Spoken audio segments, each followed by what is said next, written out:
In 2009, Watchmen came out. Based on the popular comic book series by Alan Moore, it explores an alternative dystopian 1980s where the world is paranoid and on the brink, where some retired superheroes called the Watchmen, who are descendants of an older superhero group called the Minutemen, are pulled out of retirement as they find themselves in a murder mystery, where one of their very own members, the comedian, is murdered. Watchmen is grim, bleak, visually impressive, and doesn't shy away from confronting issues and violence. And it's also one of the most polarizing superhero movies of all time. There are those that love it, and those who see it as a disappointment.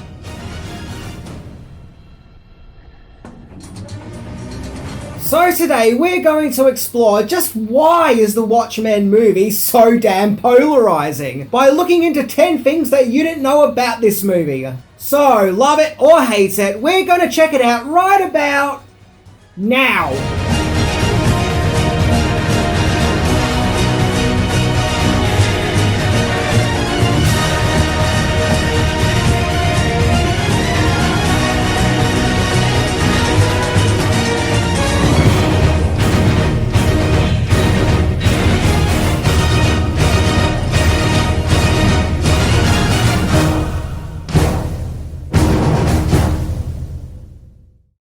Number 10. Origins of the Watchmen. Hello, darkness, my old friend. Watchmen was a series of DC Comics written by famed writer Alan Moore and illustrated by Dave Gibbons. It explores the complexities of a team of superheroes in an alternative timeline, focusing on political tensions and paranoia of the time it was written in, such as being on the brink of World War III, conflicts with the Soviet Union, and nuclear devastation, while adding moral ambiguity to the very notion of superheroes. All while the Watchmen find themselves in the middle of a murder mystery, where one of their very own, the comedian, is killed. Moore's original idea was to base this story on classic existing superhero characters like Blue Beetle, Atom, and S.H.I.E.L.D., till DC persuaded Moore to make his own lineup of superheroes, which led to the creation of heroes such as Night Owl, Dr. Manhattan, Rorschach, and Silk Spectre, among others.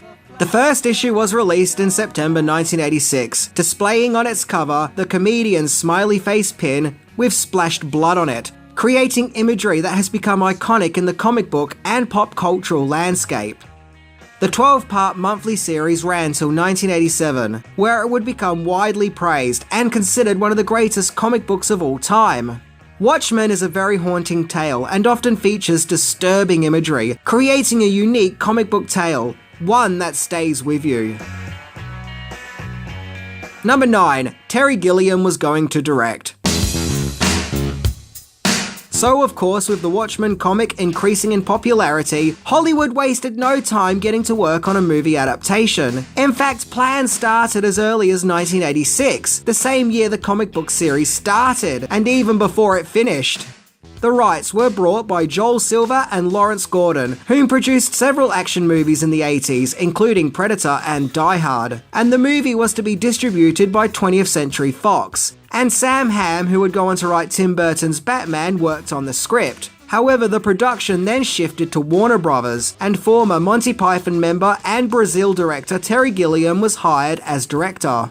Both Silver and Gilliam were having trouble generating the necessary funds to make the movie, till finally Gilliam dropped out of the production, as he felt the comic was just simply unfilmable, and so Warner Brothers then followed up and dropped out.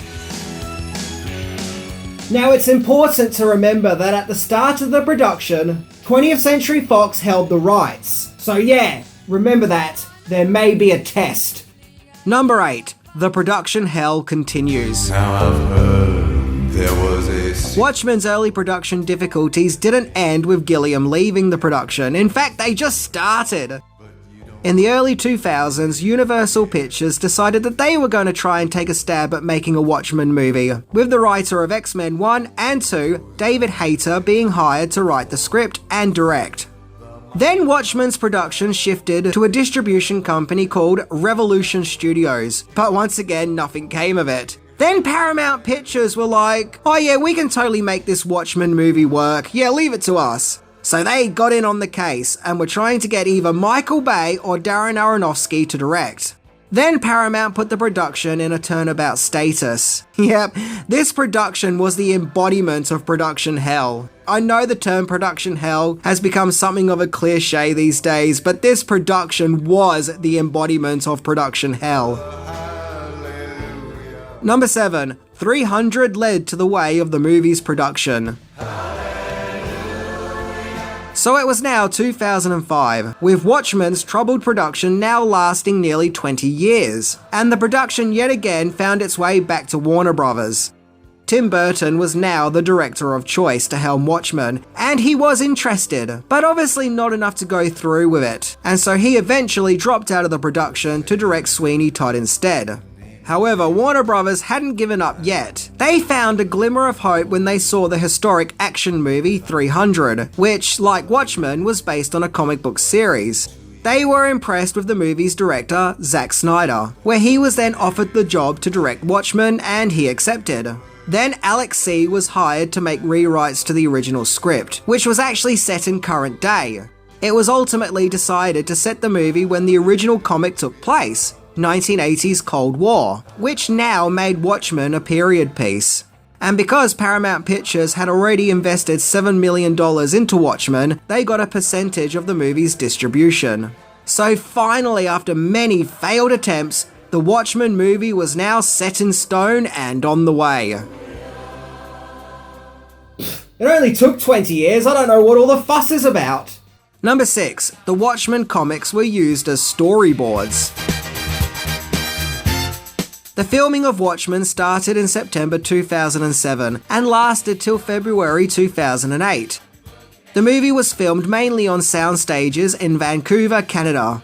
In order to keep the visual look true to the comics, no storyboards were drawn up. Instead, Zack Snyder used actual comic book panels as storyboards in order to visually bring the comic book to life in its truest form. Considering that Watchmen is an effects-heavy movie, up to about 10 different effects companies were hired to work on the movie's effects. Some of these include Quantum Creation Effects and Sony Pictures Imageworks. Well, with all these effects companies working on the film, I always found the glowing blue special effects of Dr. Manhattan to look really impressive. Yeah, if you're watching this movie, just get used to seeing his blue wiener dangling around all over the place. Yep, there is a lot of blue doodle in this movie. Number 5. The infinite possibilities of casting. So when it comes to the casting of Watchmen, there are several actors who were considered for certain roles until we got the initial casting. The character of Silk Spectre 2 was played by Swedish actress Malla Mackerman. Before she was cast, several other actresses were considered for the part, including Natalie Portman, Hilary Swank, and Jessica Alba. Billy Crudup was cast as Dr. Manhattan. But did you know, before he was cast, Keanu Reeves was offered the role? Yeah, I bet you didn't know that. Reeves was interested, but turned the part down, probably because he didn't want the world to see his blue willy. Matthew Good was cast as the movie's main villain, Ozymandias, but the original choice for the part was Jude Law, and Tom Cruise was supposedly interested in the part, but nope, didn't happen.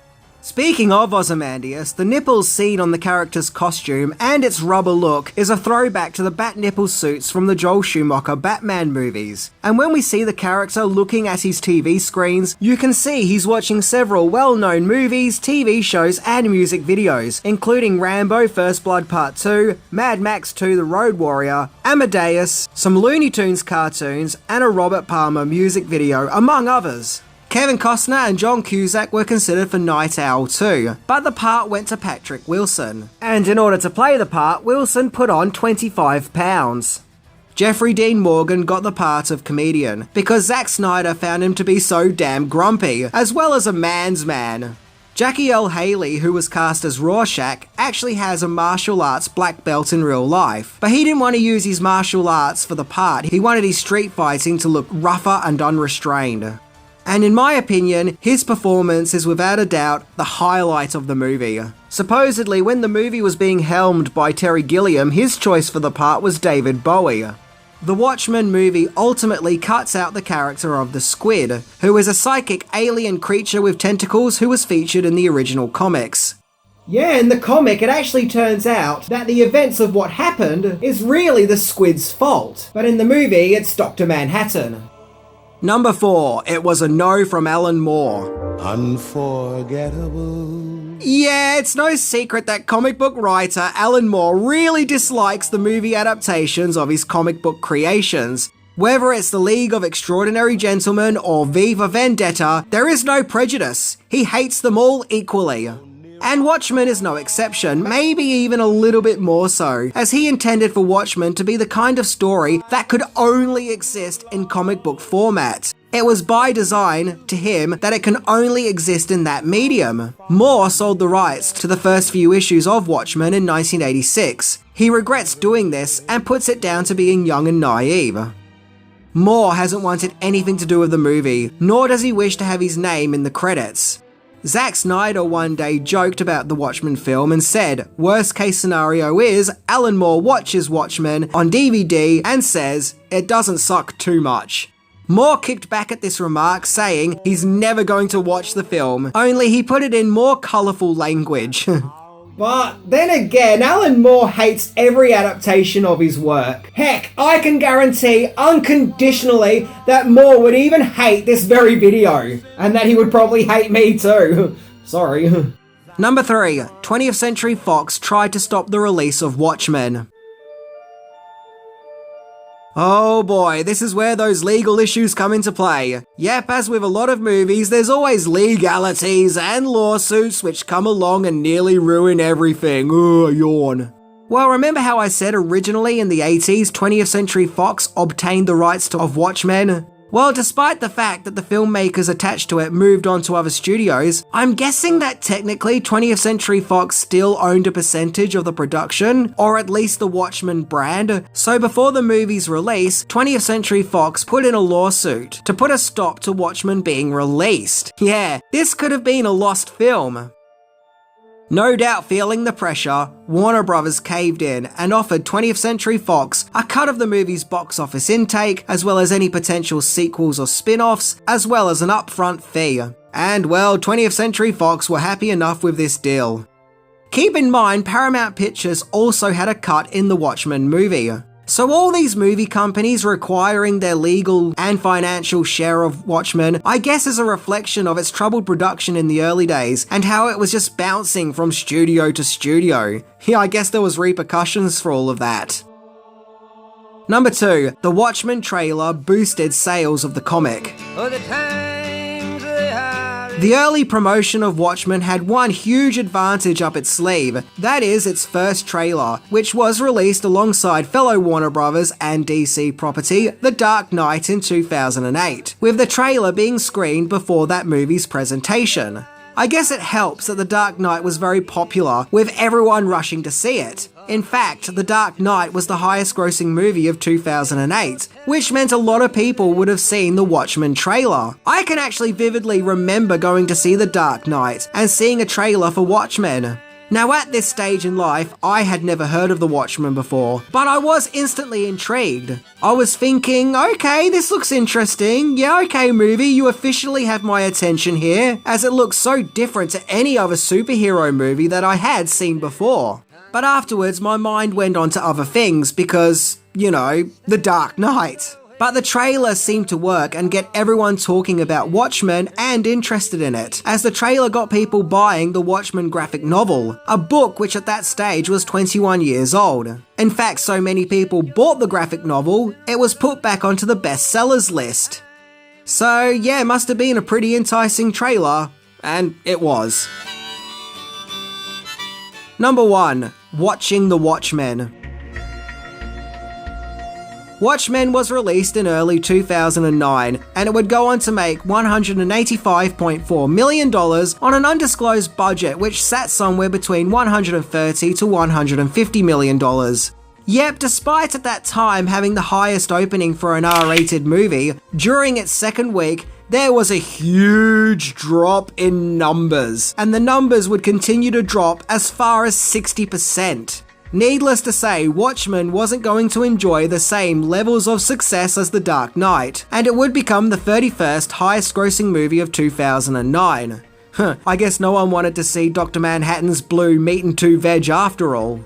Watchmen did, however, actually get pretty positive praises from critics who felt that Zack Snyder made a heartfelt effort to lovingly bring the comic book to life on the big screen, the best way that he could, and that with his directing and visuals, he does a valiant effort to bring a comic book to life which was previously seen as being unfilmable. However, there were some criticisms, with some claiming the film to be disappointing and boring, whereas others claimed that there was just way too much crammed into the movie. As I've already mentioned, I find this movie to be very polarizing. There are fans who absolutely love it and see it as a misunderstood masterpiece, and those who really dislike it and see it as being a failure and a disservice to the comic book that it's based on. When I very first saw this film on DVD, once again, I wasn't a seasoned Watchmen fan, and I found it to be perfectly enjoyable. I like the what-if scenario the movie is based on, and how it gets us to question the morals of superheroes. And I also really liked how the world in Watchmen feels like a dystopian hellhole, ready to snap at any moment and destroy itself into oblivion. It's a dark and dirty and dreary reality, and I really respect that. I was also surprised with just how violent the movie was. I mean, I wasn't expecting to see a guy's arms getting sawn off with a chainsaw. Now, I don't think the movie was quite the masterpiece that I think the movie was sure that it was. Some of the acting didn't really do it for me, as well as some of the writing, and I also feel like the movie took itself way too seriously, and even pretentious, which isn't a problem, but it sometimes actually comes across as silly, be that unintentionally silly. Now, having a silly superhero movie is okay, but it's like the movie doesn't realize it, and it's begging you to take it very, very seriously and very, very dramatically, whereas you just can't take the movie as seriously as it wants you to, because once again, it has some really silly things in it. But in saying that, you can see that the movie was made with love, and I absolutely adore the visual look, and how the whole movie has this sense of dread and doom. It may not live up to the comic book, but Watchmen is a fun popcorn flick, full of impressive set pieces, and it imposes interesting what-if questions. It may not be the Watchmen movie that people were hoping for, but I say that it's a damn good effort with a damn good heart.